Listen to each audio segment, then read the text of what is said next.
We'll start with the control box. I'll run through all the controls and what they do very quickly, but they'll become more obvious what they do when we come to actually connect it up and start to operate and set it up. So we'll start off with what's on the back, which is the connection points. There are 3 connections. We have the little blue connector which goes to the DCC system across your track rails. Then we have what's called an RG45 connector, which is similar to an internet connection but is not to be used for internet. If you do connect that to the internet, you will blow this box up and also damage your internet router. This is purely a connection to go from here to the turntable. And then you have a power in 12 volts DC, which requires 12 volts at 2 amps. Again, the power supply is supplied with the unit. We move on to the front, where we have let's start on the left hand side, a power off and on switch, which just turns the power off and on. Then we have an input selector, which selects either MAN for manual, which is manual control from the box, or DCC control from the rail system. This switch is only looked at or monitored when the unit is turned on. So you have to select either DCC or manual before you switch it on. That's fairly straightforward. Move over to this small area, which is the blue heatsink. Underneath there is the module that controls the stepper motors. Although it says hot, it just gets warm to the touch. It's just an indication that it should get hot and it's nothing seriously going wrong. Then we move to the 10 LEDs, which give you the positions of which of the turnouts you're going to connect to. And that is controlled by a control pot on the bottom. As you rotate it, you will light up which particular LED and therefore which track you're going to rotate the turntable to. And that is controlled over on the right hand side with a switch which is labelled end and go. Don't worry about end for the moment, that becomes under part of the programming. All we're interested in is the word go. So you would select to, let's say, position 6, you flick the switch to go and the turntable will rotate to position 6. While it's rotating, you'll get an indication of it pulsing here. The quicker it goes, the quicker the pulses go, because the turntable has acceleration and deacceleration built into it, and the other LED will indicate clockwise or anti-clockwise. This area here we will only really go into in detail in the DCC. The dip switches hidden down inside allow us to set up an address on your system, and the DCC data lamp will light when it gets data. That's the basic control of the box. So we'll now move on to the actual turntable itself. Right, the turntable itself is based on the Peco N-gauge turntable. As shown in previous videos, which you can see attached to this particular folder, I do a lot of modifications to the turntable to give it smooth control, no jitters, no bounces, no ups and downs, and aligns perfectly. That can be seen in the other videos. But it's a quickie. There's a ball race fitted down the centre, steel shaft added down the middle. We revamp the outside riggers or rollers, so they're roller bearings, so they actually run smooth. And the whole turntable itself is mounted on a rigid structure together with the electronics and the motor and the universal coupling. A little bit about what goes on in here. We have obviously the turntable on top, which is attached through a shaft, through a universal coupling, through what's called a chopper plate with a sensor, and then down direct drive to the stepper motor. And that's connected to the outside world by this interface connector here. Now on this interface connector you can see that we have again which connects to the control unit by a 5-meter cable, and here we have a little blue connector. This is not to be confused with the other blue connector on the control unit. This purely connects to the wiper contacts underneath the turntable. This will allow you to take power from your track into the blue and then feed power to the actual turntable itself. For connections of that, you need to refer to the turntable supplied instructions that come from Peco. Right, now during turn on, the unit first of all has to find what's called its home position, which we would have taught it previously. And this is carried out by, as you can see, there's a slot. There we go, there we are. A slot, and the black unit here is an opto sensor. And what it's looking for is the slot. So initially, when you turn on, it will start to rotate until it finds the slot. It now knows where it is. It will then back off and will go to position 1. It would always go to position 1 after you turn on. The unit at that point is then ready for you to use. Please bear in mind that there are dead spots on the contact, which is part of the Peco system. This is indicated by, if I bring it up, as you can see, there's a slight indentation. There we are, just there. And then there's one on the opposite side as well. When the track is in that area, the actual sliding contacts underneath the turntable are on the changeover point. So you don't want your track to ever be in that position when you want to bring the train onto it. So you need to be off to that side or off to that side. Again, that is detailed in the Peco instructions. The other two items are a 12 volt 2 amp power supply, standard item, and a 5 meter cable with connectors on each end. It's a standard pin-to-pin cable, but it's supplied with the kit. So to connect up, very straightforward. The RJ card cable goes into the back and will click in. There's a little release catch if you need to undo it, as you can see. So it just pushes in. And then on the turntable end, we have exactly the same. Push it in, it clips in, and again you've got the release contact there. Power supply, very straightforward. Comes with a connector on the end, which plugs straight in. Negative on the outside, positive on the inside. Just plug them in and you're ready to go. So we'll now proceed to turning on and setting up. Each unit, before I dispatch it, is fully tested at my end, so it will come with 10 pre-programmed positions already programmed in. Obviously these will be of no use to you whatsoever, so you need to start from scratch, which is what we will now do.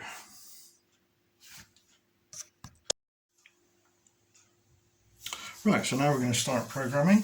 Now, to make this easy so you can understand what we're doing, I've set up a temporary track around the turntable which has 10 positions marked. It also has some cross-hatched areas, as you can see.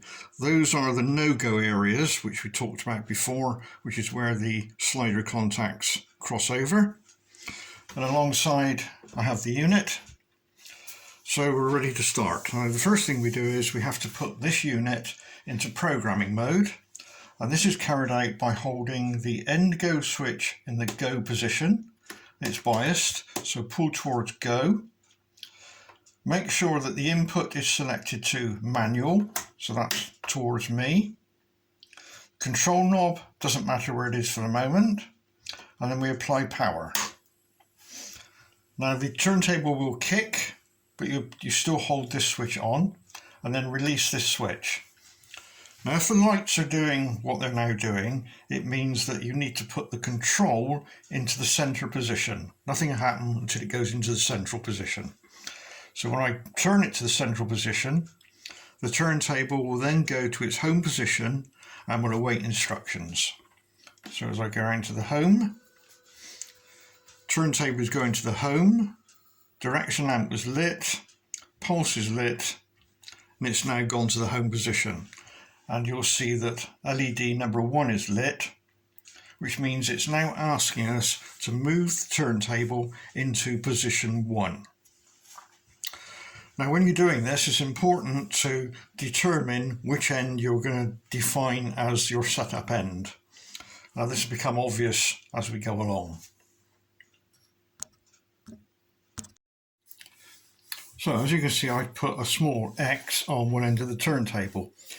So that's the end that we always use to line up the various positions. Now, when we go through the initial alignment, we have to, one, line up X, which will line up with position number 1.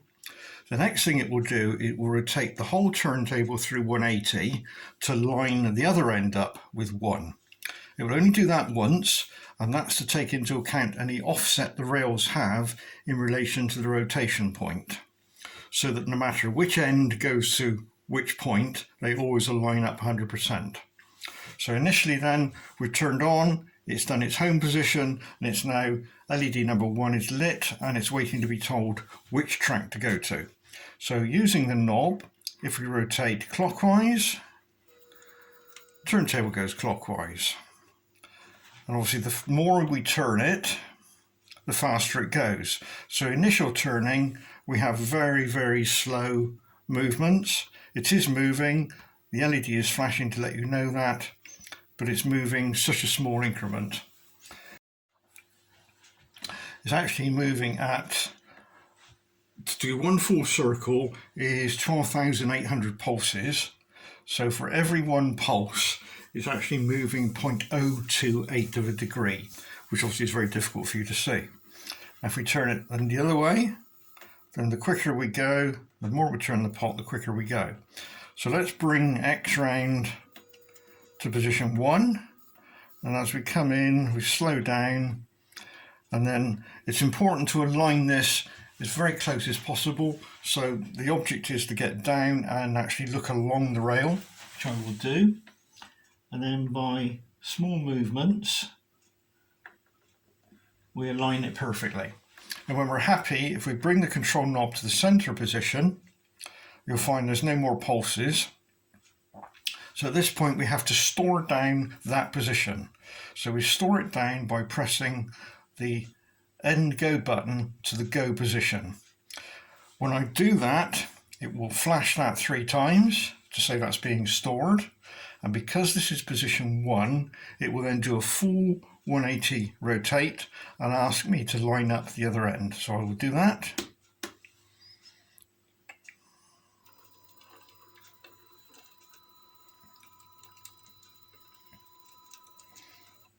Right, because this is a special, and it now wants me to line up the other end, you'll see that there's 3 LEDs are now lit. So now we have to do exactly the same as we did before. We move the knob, and we line up this end, which I will now do.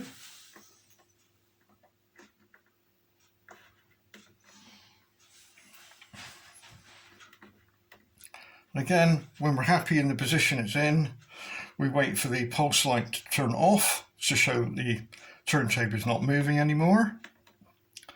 Just do a final adjustment. So we've now aligned the other end. So we then again store that down by moving the switch to the go position. What it will then do is it will then rotate back round and we'll line up with position 1. And number 2 LED will light, which is asking you now to set up position 2.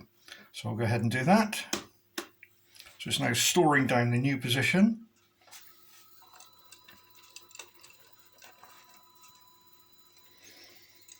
It's gone back round to what we set up as position 1. And now it's asking us to move to position 2.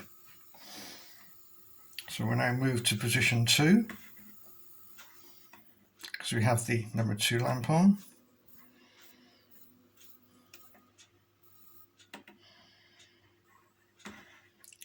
I'm now at 2. Pulse is not flashing anymore. I'm happy with 2, so I'm now going to store it by pushing to the go position. That will cause LED 2 to flash. And then number 3 will light, asking me for position 3. So that's 2 flashing. Now number 3 is lit and it wants me now to select position 3. So I now go to position 3.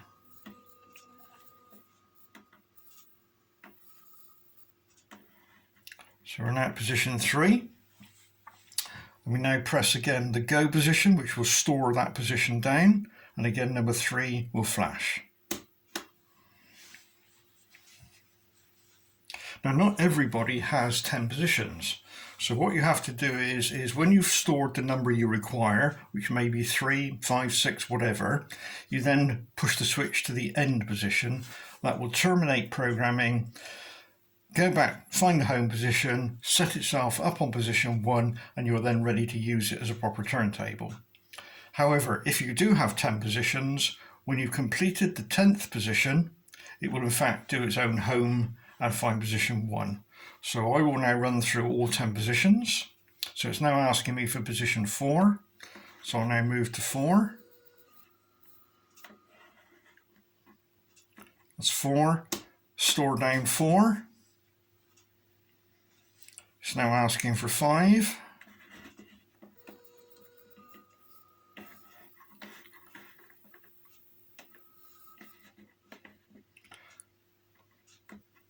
Store down 5.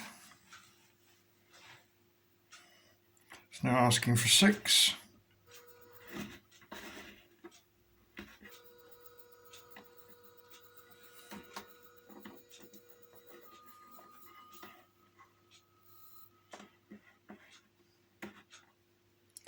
Store down 6. It's now asking for 7.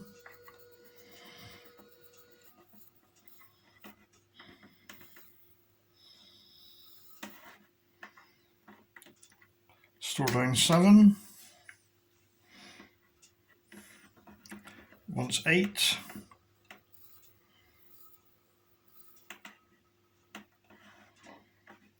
And we store down 8. Now, obviously I'm going to do 9 and 10 in a minute. Now I've done mine in a continuous circle, but you don't have to. You can have position 1 over here, then you can go 2 over there, you can go 3 there, 4 there, 5 there. You don't have to do it in a clockwise or anti-clockwise direction. It will remember each position individually. So it's now asking for position 9. So I'll move to 9.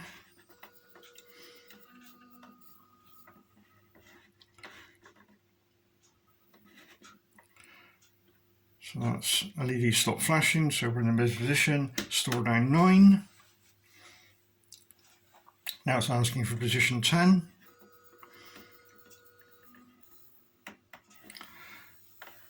Now when I finish position 10, it knows that's the end and it'll go through its reset procedure. So it's 10 stored. Now go round.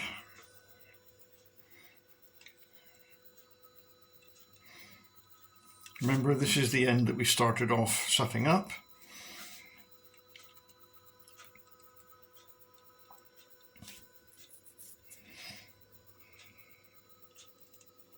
Finds the home position,